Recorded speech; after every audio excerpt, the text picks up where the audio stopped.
My name is Ifeanyi Ajufoh, and I'm privileged to have my senior pastor here, right here with me, the person of Pastor Frank Adu of Breakthrough Worship Center. We're going to be talking about so many things like relationship, on how to spice up our relationship, on how to inspire us in our marriage friends, the things we need to do that will make our marriage to evolve. Because the enemy doesn't want any marriage or home to thrive. So the enemy does so many things just to keep the people down.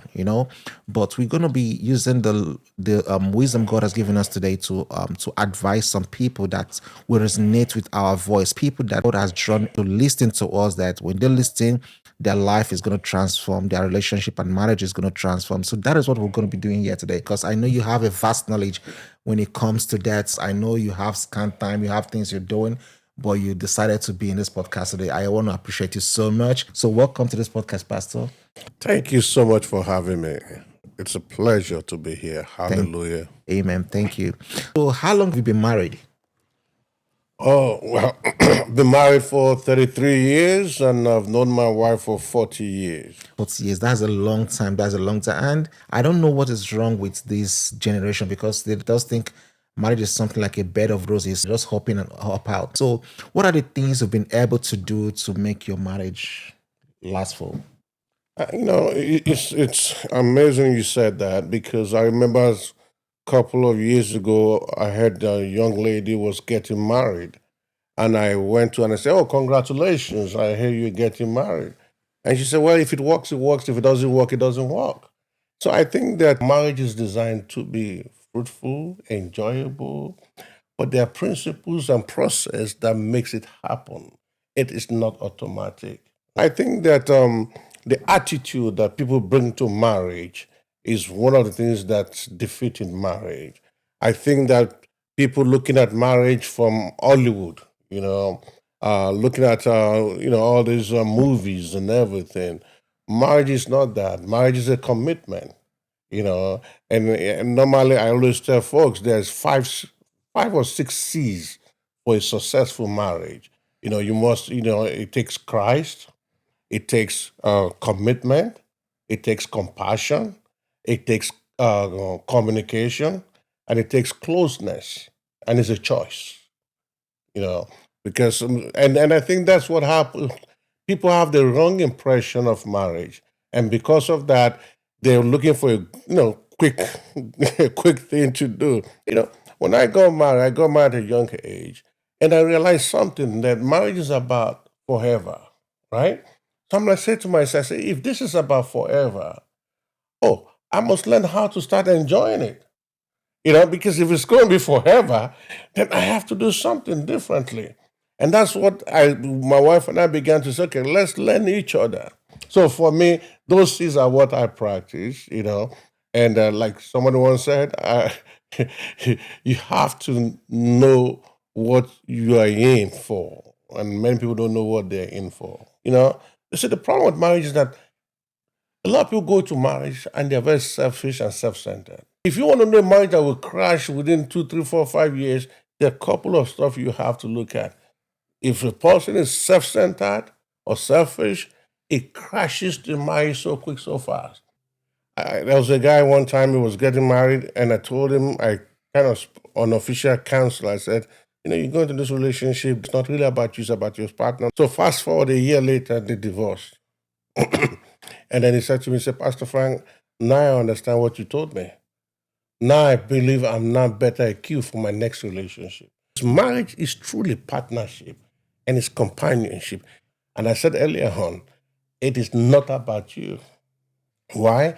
Because we get this mindset that I'm marrying this person and they're there to take care of me. Yeah. But then you have the same mindset that you are also supposed to take care of them. So if you're meeting that person's needs and they're meeting your own needs, it's a balanced thing. And the funny thing is this is that as a Christian, Christianity has taught us or should have taught us how not to be selfish or self-centered. That's true. Because Christianity is about doing unto others. We want Love thy neighbor. That's the Give unto others. So if we've practiced Christianity very well, it makes it easier, or let me say this way, should have made it much easier for us to flow in marriage relationship. So check this out. If I think about my wife every time, and she thinks about me every time, my needs will be met, and her needs will be met. So nobody's losing. But the problem is that somebody come to the marriage, only think about themselves, okay? Don't think about the other person. So the other person now is left with to think about themselves, all right? And so therefore, it's like we're in two separate islands, you know? So again, it takes everyone understanding what is the core of this relationship. One have to define, what is this marriage about? For me, it's forever. If it's forever, till I draw my last breath, I want to enjoy it. I want it to be peaceful. Okay? I want it to be something that I don't dread every time. All right? So, what does this all mean? It means that the man has to first make a decision. And what's the decision? What kind of home do I want? Okay? What kind of home do I want? I made a decision when I got married, even at a young age, to say, I will never lament coming home.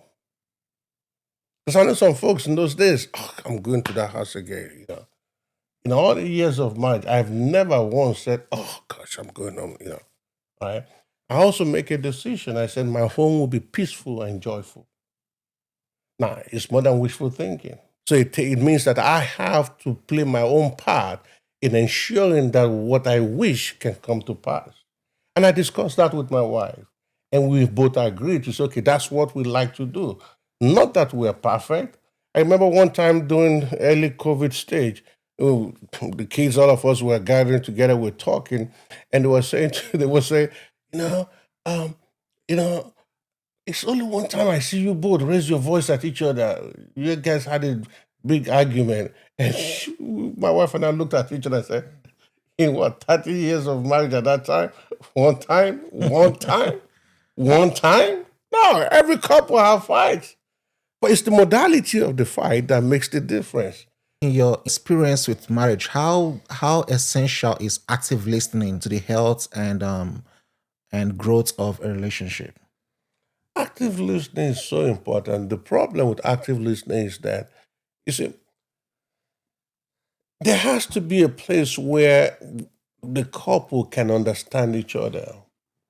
Because active listening involves things like, okay, so dear, let me get this clear. You are saying that you don't like this shoes, right? So you are listening by also repeating to that person what you believe they say.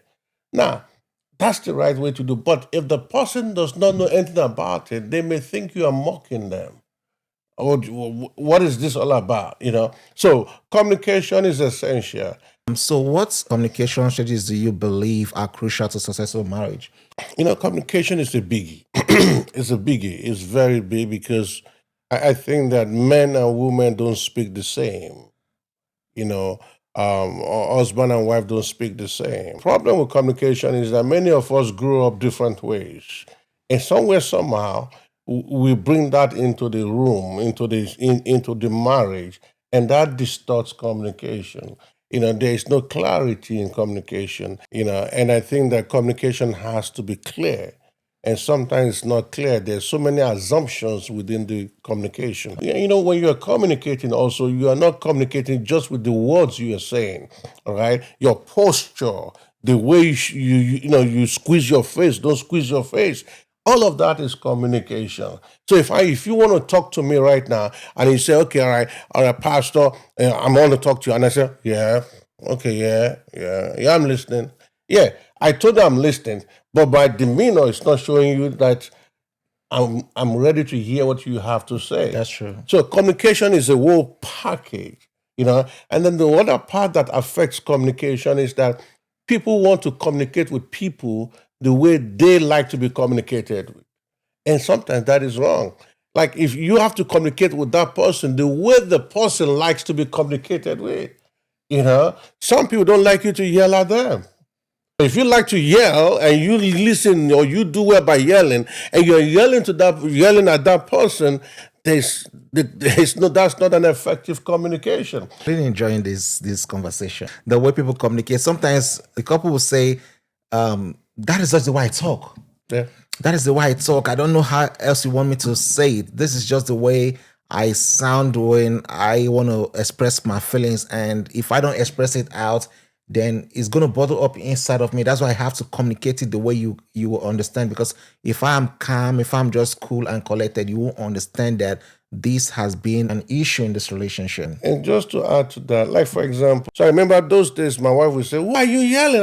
I'm not yelling. Why are you? I'm not yelling. Then I start realizing that she said, "Why are you fighting? I'm not fighting anybody." And you get to a point where you just have to stop and listen to your partner, regardless of what you feel. That is what they are receiving. Okay, because communication involves, the speaking and the receiving. That's right. Now, if that's what they are receiving, I don't care what you say you are saying or not saying. If that's what they are receiving, you have to now sit down and say, what can I do differently? And that's what I had to do.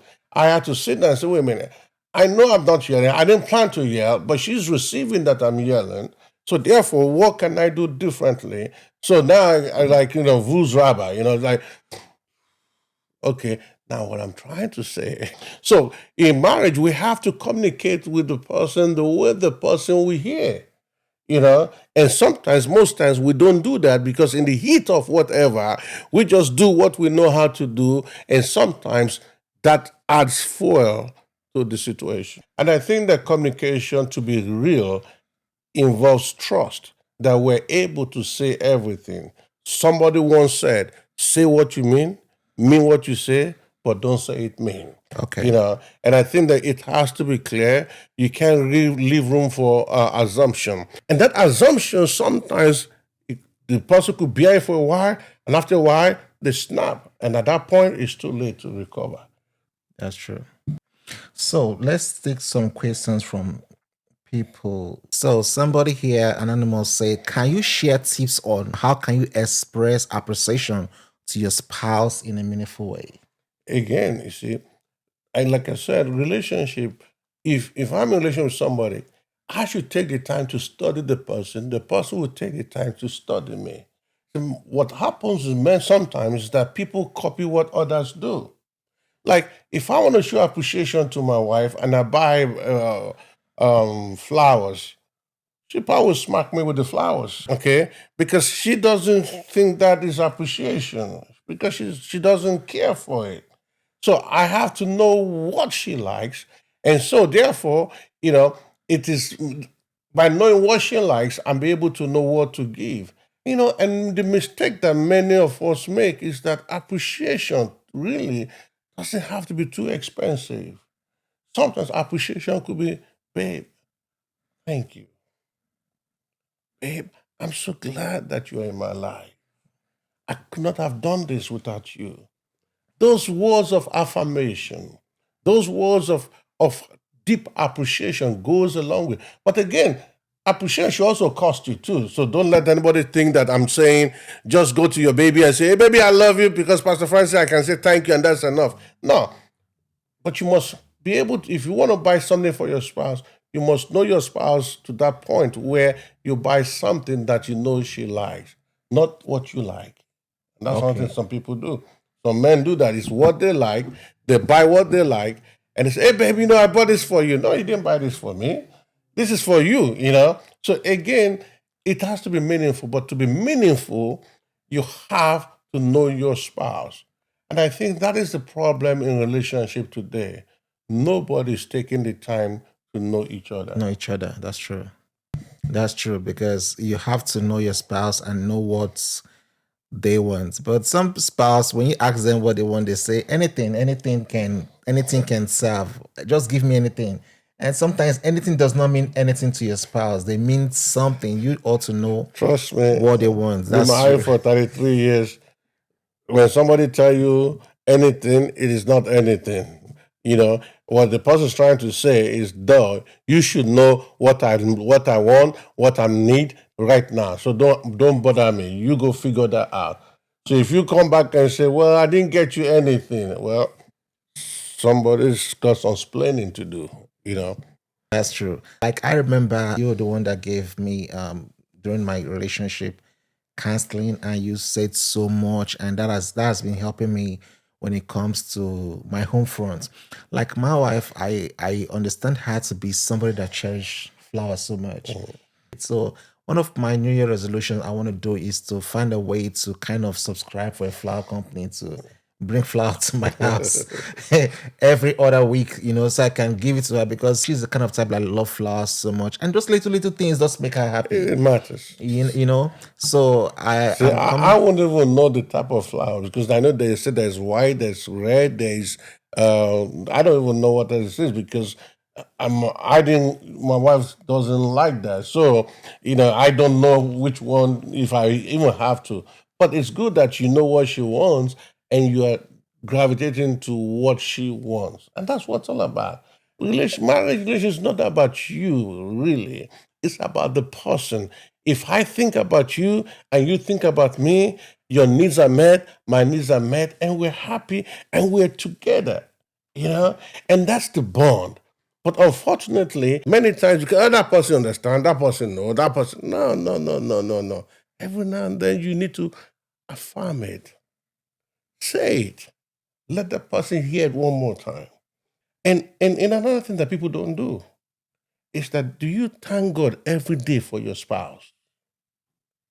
See, we take each other for granted. And that's where there's a vacuum, and that's where there's this thing where it begins, it's supposed to be so close, but now the distance is spreading, it become a mile, 2 miles, 5 miles apart, and that is not the intention of marriage. I'm glad you said this because some people, when before they got married, they used to hang out, go for date nights, choose some nice restaurant, lounge, go sit down, discuss, eat, good meal. But the moment they get married and the other spouse say, "I want to go out," say, "What are we going out to do? Can't we stay in our house? The TV is there, the food is there, we can make the food." So, do you think, as couple, they should still sometimes hang out for date nights? Everybody's budget is different. We could have date night in their house and make it romantic too. Okay. Okay. But the key thing is not just about staying in the house. The key thing is to look at, okay, right, what will make our marriage, our relationship current, alive? Okay. For every relationship, okay, I believe there should be that time you set aside that we enjoy each other. Let's go out. It could be going for a walk. It could be just going to the park and sit down. Just somewhere that the wife can say, "That's my man. That's my man. That's my man." Okay. So when a woman goes out with her man, gives her a different aroma, lack of a better word, to showcase. That's my man. Okay. Just to hang out with her. She needs that for her own needs. But we men, we miss it. That's Oh, true. why don't we just sit down? Let's just sit down. I mean, look, we can watch a movie. But that's not. Now, I work outside of home. Monday to Friday, I drive 1 hour to work. Okay, 1 hour back. My wife works remotely from home. Now, that's Monday to Friday. So, Saturday, what do you think I want to do on Saturday? You want to rest. I want to rest. What do you think my wife wants to do on Saturday? She might want to go out. She wants to go hard. So this is where we have to negotiate and compromise. I cannot say because you know what you don't understand. You don't understand. I will look at 1 hour drive, 1 hour down. Oh, this week I get. No, no, no. I can say that, but that is me not understanding what she needs. Right. So at that moment, So you have to we compromise. have to compromise. You have to negotiate all of this stuff. So part of the thing is that people do not understand what marriage relationship is about. So one of the questions I have again, some people don't know how to trust their spouse with information. They tend to see the information as classified. Is there a place that we can compromise to share informations with our various spouse? See, people think that because I marry you, trust is automatic. It is not automatic. Trust is earned. And it is during the time you are cutting each other that you earn that trust. Now, if trust is broken, it has to be re-earned again. Okay. So people think that, oh, I marry him, I marry him, I marry her, she should trust me. Yeah, that's an assumption. But in reality, trust is earned. Okay. Now, what has happened? What transpired during the relation, during the courting, during the dating? I don't know. But that's the time you want to be able to look at. Okay, can I trust this person? Can this person trust me? Again, that is where communication, discussion. One of the things I've always shared with people is this: make your spouse your BFF. If they're still using that phrase, I don't know if they're still using it, your best friend forever. My wife and I, there's nothing we cannot talk to each other about. Okay. I remember one time I was at work and I came back, at work, there's this lady that was trying to, flirt with me. And, so she was doing all of that stuff. Imagine she asked me, she was like, I hear you're married. Do you play? I said, huh? Excuse me? She said, yeah, do you play? I said, devil don't come up. So then I think she thought that because it's just we're inside an office, maybe I didn't want to talk. And it was raining. I said, oh, bye-bye. And I was walking on, and she got the umbrella and, walked me to my car with the umbrella on. So I got home. I told her, I said, dear, can you believe it? I said, in all the years I've married you, you have not put an umbrella over my head. Come and see this young girl that put an umbrella over my head. And we talk about it and made it light. Some couple cannot discuss that. That's true. Sometimes, those days, my wife come back from work and say, so tell me, who toast you today? Who toast you? And we laugh about it. You see, you have to be able to build that. But not many couple can talk about, because I remember some of my friends, when I said that, I said, you're asking your wife who wants to date her? You're encouraging her to mess around. I said, first of all, listen, I said, now I want to poke them. I said, my wife is beautiful. I said, so by me asking, I said, sometimes I could, you could tell from the feeling, the way she's describing whether there's something there or not. So I know where my prayer points should go. But, it's about making things light, being able to talk about something. Because if couple cannot discuss it with each other, they're discussing with somebody else. That's true. Okay. And that person may not have the interest of both of this marriage at hand. So we have to create the environment that they trust to be able to be open. And that translates to everything else, emails, phone, and all of that stuff, I don't know how to handle that. Spouse that the husband can access the wife's email if there's any emergency or anything that arises, and the wife can have access. Is it wrong for a spouse to have password, or for a spouse to have access to your information? First and foremost, what happens is that when some people are in a relationship, but they're also CIA, they're undercover spy. Yeah. I think every couple have to make a decision. If I'm going through my spouse's phone, all right, why am I going through my spouse's phone? Is there an element of maybe something's wrong somewhere? Then how do we address it? Okay. Now, also, the other spouse have to be careful, because sometimes we do stuff that is not intentional but unconsciously may make the other person feel suspicious. And again, understand this. We talk about trust. There has to be trust in a relationship. I can understand why with somebody, you pledge to be with that person for the rest of your life, but that person does not have access to any information concerning you. Okay. Imagine you're trusting this person with your body because they sleep with you. You're trusting them. You don't trust them with different stuff that is even immaterial. So if you have nothing to hide, there is nothing really that stops you to say, okay, this is my password and my whatever. My wife knows the password to my phone. I know the password to her phone. Doesn't mean that I go there and every time, all of that stuff, So we make things so hard on ourselves that should not be hard. That's true. Because if you don't work on it to be able to trust each other, there's no way that relationship can last long. Or if it lasts long, can thrive the way it should thrive. Now, speaking about trust, some ladies or some men can't trust their spouse with finances, can't trust their spouse with their money. They prefer to have a separate account than having both joint accounts. So do you think having joint account together and still having separate account for personal things that I don't have to run to you to do what I want to do. I can just do it on my own. But I will tell you, I will seek your advice, your consent before I go ahead and do it. So what do you suggest? Money is one of the top three that crashes marriage. Okay. And if you look at it, money actually depends on trust too. Can I trust you with my money? Okay. How can I trust you with my money? So anyway, now this is what I believe. I believe that the Bible says the two shall become one. And in the process of us becoming one, if we have separate accounts, and then I don't need to talk to you about anything. So it's easier for me to do my own thing, you do your own thing.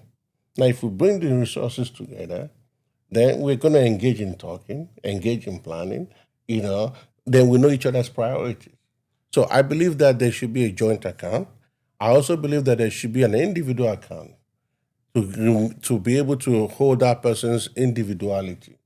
But those independent accounts should be negotiated to say, listen, 5% of my salary, 10% of my salary, let's put it there, you put it there, I put my own there, and this is the main one.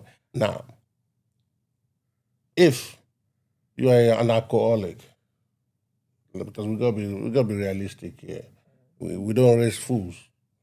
If you're an alcoholic, okay, or you just A gambler. gamble, or you're a shopaholic, there's no way you should be handling the account, the finances. It shouldn't. It's not because of anything. The woman. It's not because somebody wants to enslave you, and the man. It's not because I will not. I'm the head of the house. Whoever that has the capability, Maturity. the maturity, is the one should handle it. Not because of anything. Because you want this House survive. house to survive, and that's what it is. But the problem is that again it is about maturity. Some couple don't even know what each other is handing, you know, and that's just giving the devil a foothold. It's totally giving the devil a foothold, you know. And again, it's just a shame because when you die, right, the first person they're going to ask information from is your spouse, and it'll be a shame that your spouse cannot even tell this, doesn't even know where that is, doesn't even know where that is, you know. So then I want to believe that you did not come to this relationship with the best intention. 100%. You are hiding stuff. You probably plan to be there for 10 years And and leave. then leave. If you don't have that plan, there should be no reason why you should say, listen, this is my salary. This is where my 401k is. This, that. This is where I have properties in the Exactly. Yeah. But some people are clever. They in their mind, they have the plan to say, I'll be there for 5 years or 10 years so that I can, when it's divorce proceeding, they won't know I have this woman. Because it just doesn't make sense. One is the government and the banks that's going to benefit from that. Doesn't make sense. And one thing I found, and this is interesting from very many years, and I always tell this to a man, if a woman believes in you, if a woman trusts you, if a woman feels that you got her back, she will do 300% for you. That's So true. a smart man should be then open to the woman. That's true. So this is a question from somebody anonymous. He say, for couple facing significant issue, what role does seeking professional help plays in resolution? Some couple when when they have issue, they don't like to take their relationship outside of the home, like to the girl's parents or to his parents or to the pastor. So, what do you suggest in this kind of situation? How do couples face this kind of issue in seeking professional help? We said Christ is the center of this marriage.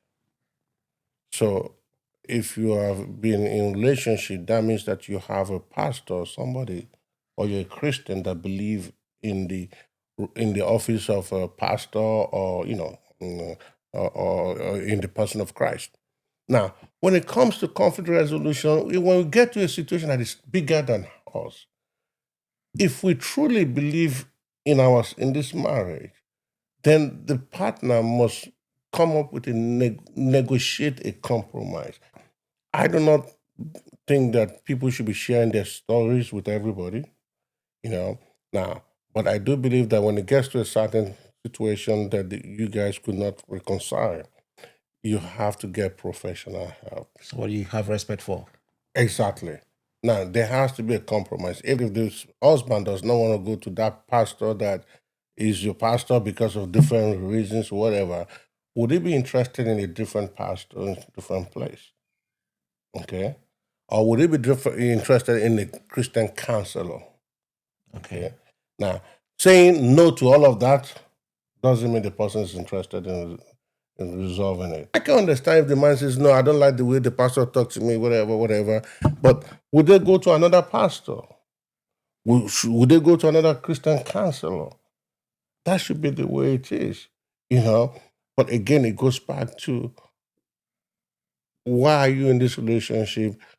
Do you plan to be here for long, or you just came for vacation in this relationship? There's always going to be conflict. But conflict should not rise to the point that every time we have to go to the pastor for counseling. Because then, if it rise to that, it means that one, during the premarital counseling or when they were dating, certain things were not clarified. Okay, That's true. was not clarified, and it's still dangling up until the present. So I really appreciate what you just said concerning how to resolve conflicts in marriage. How do you personally approach forgiveness in marriage? That's a good question. Look, the Word of God tells us, "For all have sinned and have come short of the glory of God." None of us is perfect. That's number one. I've messed up and God has forgiven me.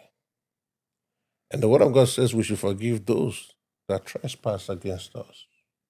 Now, bring it down practically. Like, for example, if my wife does something that I don't like, now, first of all, I have to go back and look at what's the motive behind it. Will she intentionally hurt my feelings? And most of the answers to that is no. Okay, but because of our own imperfection, she did something, I'm hurt, and all of that stuff. But you know, forgiveness is not really for the person, it's for you. That's right. Okay. And you lock yourself in a prison for what? For You know, nothing. for nothing. Some couple, they when they have issue in their marriage, they just go to bed without resolving such kind of conflict. And the woman might be waiting for the man to come say, I'm sorry, in order for she to let go. Or the man might be waiting for the woman to come say, I'm sorry to let go. And most people, it depends on personality because some people they don't know how to say I'm sorry. You know, when they are in a relationship or in a marriage, they don't know how to come up to the man and say, you know, honey, I'm so sorry. What I've done is it was out of sight. I'm so sorry about it, and let peace reign. On the other side, the man does not know how to say I'm sorry. Some couple, the only way they say I'm sorry is, man, have you eaten? What movie do you want to watch? That is not it. The woman expects something from you to acknowledge the fact that you have erred. Just open your mouth and say that word. I am sorry. That I'm sorry can heal so many homes. That I'm sorry can heal so many relationships. But people don't know the power of I'm sorry, and they let that word down. I'm sorry, that potency word just die down, and so many homes have been destroyed. Look, in 30 something years of marriage, nobody has come to resolve relation with my wife, any issues with my wife and I. It is what it is. You know, because not that we don't have issues, you know, we've had serious issues, you know, but because we put some process and principles in place. Okay. So I never understood the relationship where they're in the house and they don't talk to each other or they're in different zones. It is totally wrong. So when you look at that and look at what are you building and what legacy are you leaving behind. So for me, like I said earlier on, be each other's best friend. Learn to trust. Learn to put your partner first. Okay. Wow. So thank you very much for all what you've said. And this is so helpful. And I believe the viewers out there are going to make use of such kind of information to enable their marriage and their relationship. to try. And all you've said today, I'm still going to apply this in my home to ensure my home is fruitful. So Amen. thank you very much. I really appreciate you. God bless you, sir. We'll see you sometime again.